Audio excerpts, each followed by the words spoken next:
बिस्मिल्लाहिर्रहमानिर्रहीम। अस्सलाम वालेकुम। मैं इमरान दानिश और आप देख रहे हैं इमरान फूड पॉइंट। आज हम बना रहे हैं आलू गोश्त की बहुत ही मज़ेदार रेसिपी। ये आलू गोश्त बहुत ही मज़े के बनते हैं और बनाने में भी बहुत आसान है। तो रेसिपी शुरू करते हैं। यहाँ पर जो मटन है हमारे पास तकरीबन 1 किलो। इसके साथ टमाटर हैं 3 अदद पिसे हुए और साथ ही हमारे पास प्याज हैं 2 अदद स्लाइस में कटे हुए। दही है आधा कप फेंटी हुई और इसके साथ है 1 चम्मच साबुत गरम मसाला, 3 चम्मच अदरक लहसुन का पेस्ट है और आधा कप तेल। साथ ही इसमें कुछ मसाले हैं। धनिया पाउडर 1.5 चाय का चम्मच, आधा चाय का चम्मच हल्दी, आधा चाय का चम्मच कश्मीरी लाल मिर्च, 1 चाय का चम्मच पिसी लाल मिर्च और नमक हस्बे ज़ायक़ा। और ये आलू है हमारे पास तकरीबन आधा किलो। आलू गोश्त की ये रेसिपी हम प्रेशर कुकर में बनाएंगे। बिस्मिल्लाहिर्रहमानिर्रहीम। सबसे पहले तेल शामिल करेंगे। तेल जब थोड़ा गर्म हो जाए तो इसमें हमने साबुत गरम मसाला शामिल करना है और साथ ही इसमें हमने प्याज शामिल करने हैं बारीक स्लाइस में कटे हुए। प्याज शामिल करने के बाद इसको हम सुनहरी रंगत आने तक पकाएंगे। प्याज़ों ने आहिस्ता आहिस्ता अपनी रंगत तब्दील करना शुरू कर दी है। यहाँ पर प्याज हमारे बिल्कुल सुनहरी हो चुके हैं। अब इसमें हमने मटन को शामिल करना है।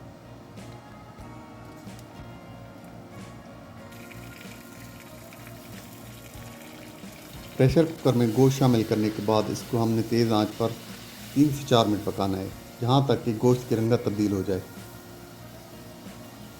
गोश्त को पकते हुए तकरीबन 3 से 4 मिनट हो चुके हैं। अब यहाँ पर इसमें हमने अदरक लहसुन का पेस्ट शामिल कर देना है और मज़ीद इसको हमने 1 से 1.5 मिनट तक पकाना है।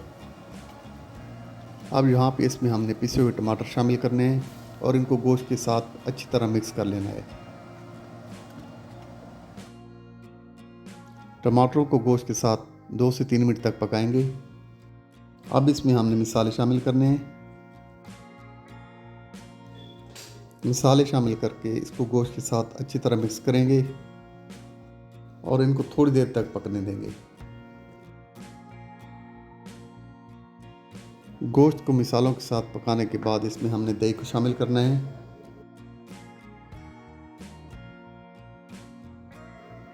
दही को गोश्त के साथ अच्छी तरह मिक्स करेंगे और इसको तकरीबन 5 से 6 मिनट तक पकाएंगे, जहाँ तक कि दही और टमाटरों का पानी खुश्क हो जाए।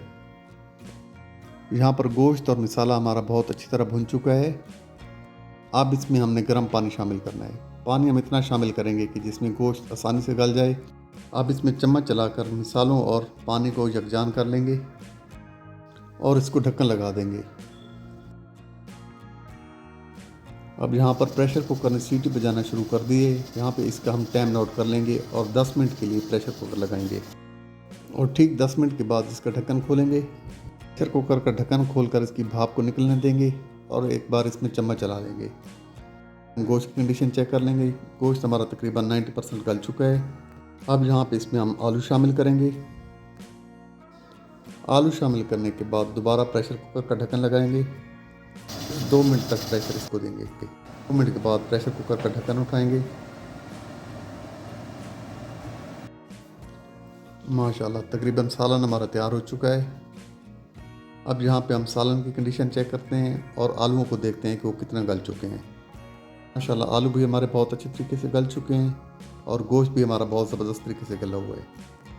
आखिर में इसमें पिसा हुआ गरम मसाला शामिल करेंगे और साथ ही इसमें 3 से 4 अदद सब्ज़ मिर्चें शामिल करेंगे और इनको अच्छी तरह मिक्स करके ढक्कन लगाकर तकरीबन 2 मिनट के लिए दम पे रख देंगे। तकरीबन 2 मिनट के बाद इसका ढक्कन उठाएंगे। माशाल्लाह बहुत ही ज़बरदस्त, बहुत ही प्यारी खुशबू आ रही है। अब इसको एक बॉल में निकाल कर आपको फाइनल लुक दिखाते हैं। आखिर में हरा धनिया से इसकी गार्निश करेंगे। माशाल्लाह बहुत ही ज़बरदस्त। माशाल्लाह आलू गोश्त की बहुत ही ज़बरदस्त रेसिपी तैयार हुई है। आप भी इसको ज़रूर ट्राई करें, इंशाल्लाह ज़रूर पसंद आएगी। रेसिपी अच्छी लगी तो इसको लाइक और शेयर ज़रूर कीजिए और हमारे चैनल को सब्सक्राइब भी ज़रूर कीजिए। बहुत शुक्रिया।